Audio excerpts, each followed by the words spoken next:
Hi everybody, I'm Silvia and I'm here with Jackie today. We are service designers at Marathon Barcelona. We are experience and service design consultancy with offices also in Nairobi and Johannesburg. The Barcelona Design Week just ended. It was running from the 16th to 20th here in Barcelona. The topic around it was Design for Human Future.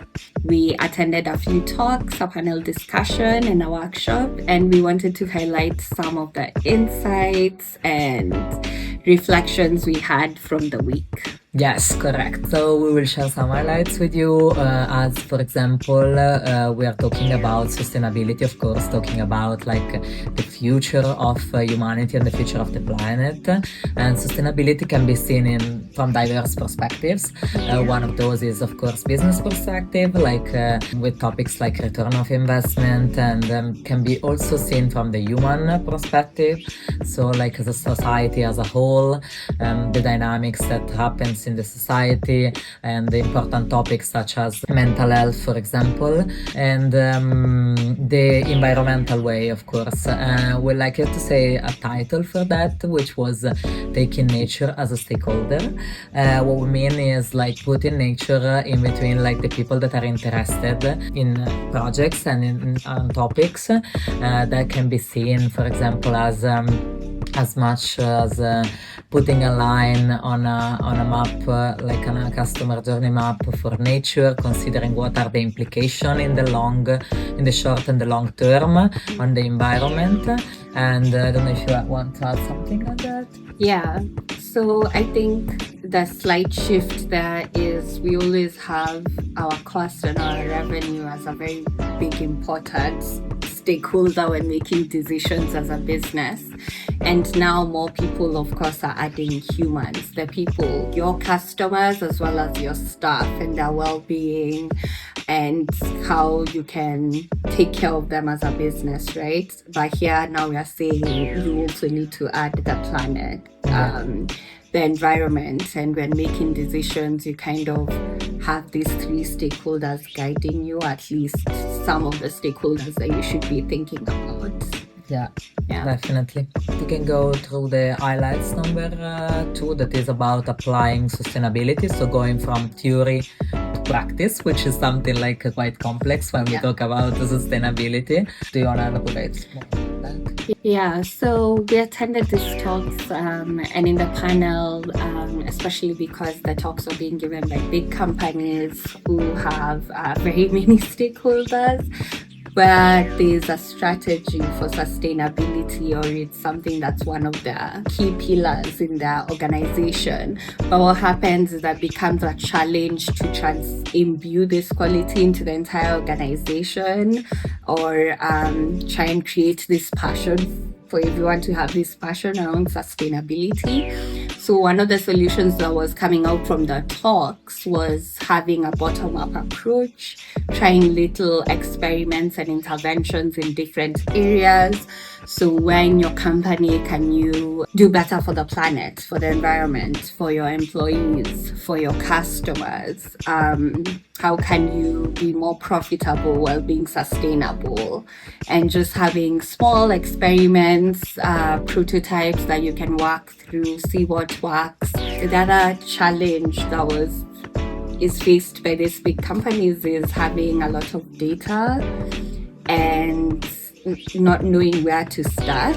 So again, bottom up or starting these experiments is you're learning as you're going, you're kind of getting these signals of information that you already have, those that stick out to you, and working around that until it develops further. I don't know if there's anything else.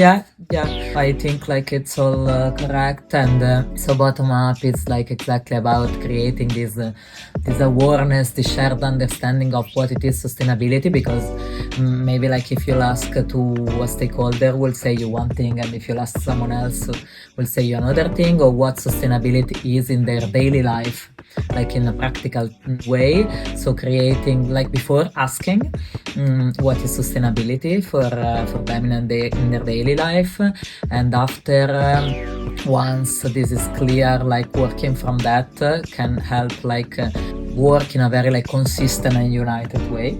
Yeah. So yeah, that's also maybe one other thing is like working with less confidence and like trying to be more inclusive also in that. So complex, one sentence that stick to my mind was like complex problems needs diversity to be tackled. Yeah. Yeah, so this is one of the things. Yeah, I don't know if I have anything more to add, but for sure, when you're dealing with complex issues, having a diverse set of people looking at the problem will give you Different different insights and bigger intersections for change, you know, a better catalyst. If everyone in the room is the same. Yeah.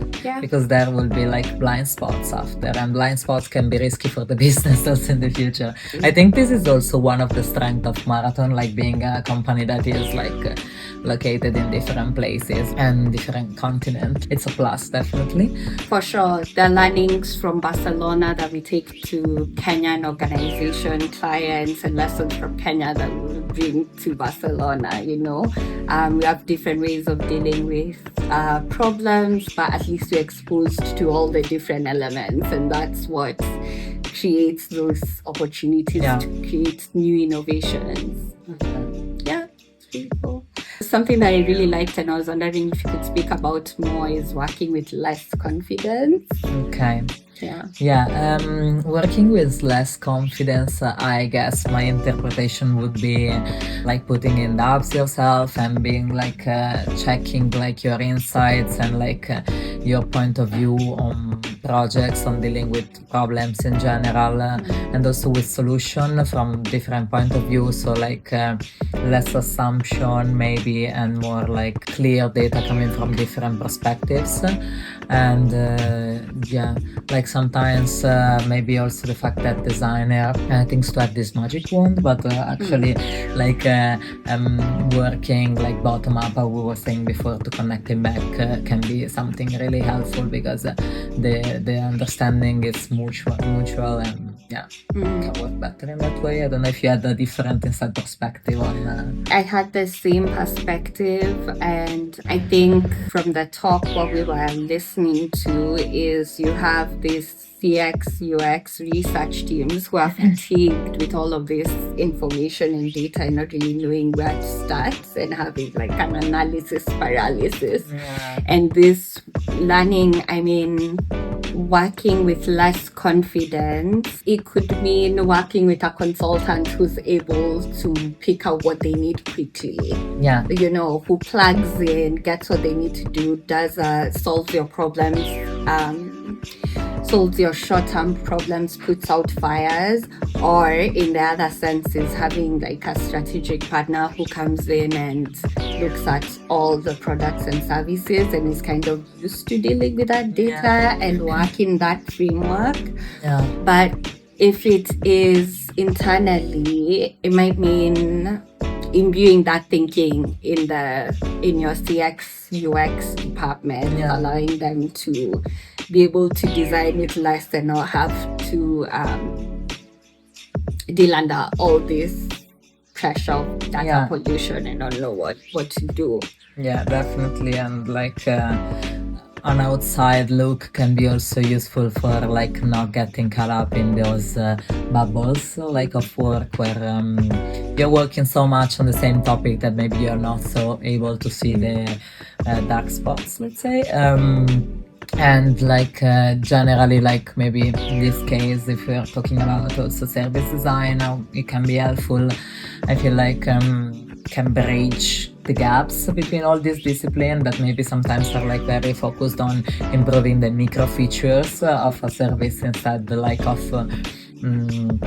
making it coherent and like having a smooth, impactful also user experience or customer experience. Maybe one last thing I can say about that is when dealing with complexity, if it's an organization, you kind of have your day-to-day operations that call to each person has a long list of to-dos, and it takes them a second to zoom out and think in a more strategic way of cutting across different departments and trying to figure out dealing with departmental silos and moralistic, like so I think plugging in for a consultant who isn't already embedded in your culture, so will have just what you were saying, is kind of an outsider but cares about your problems. Because if you have an insider trying to deal with these problems, then they have their own KPIs and visions of things they're trying to achieve, and it might not take a priority. But it's been lovely. We hope to chat soon again. Bye from Marathon Barcelona. Bye bye.